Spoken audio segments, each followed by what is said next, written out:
Hi guys! Kamusta po kayo? Ako po ulit si Russell. Tara samahan niyo itong gumawa ng flower arrangement. For today's video, napili po ng aming customer itong butterfly bouquet arrangement po. At ang napili niyang kulay na bulaklak, light pink and white lang daw po. Kaya gumamit lang ako ng Casablanca pink, deco flower, gerbera, roses. Ito lang po yung mga ginamit kong bulaklak dito. Simpleng bulaklak lang po ang pinagagamit ko sa kanila.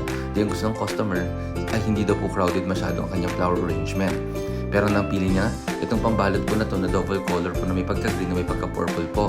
Butterfly po ang design po nito.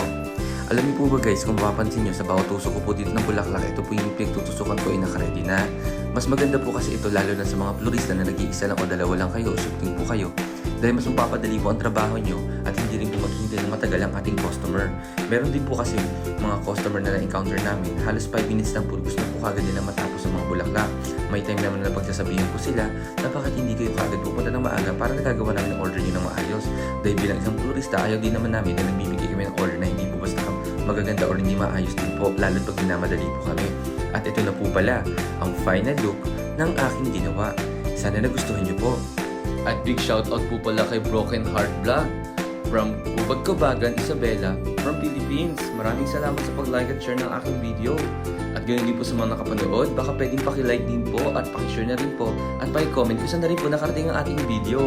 Lagi po tayong mag-iingat at maraming salamat po. Bye-bye!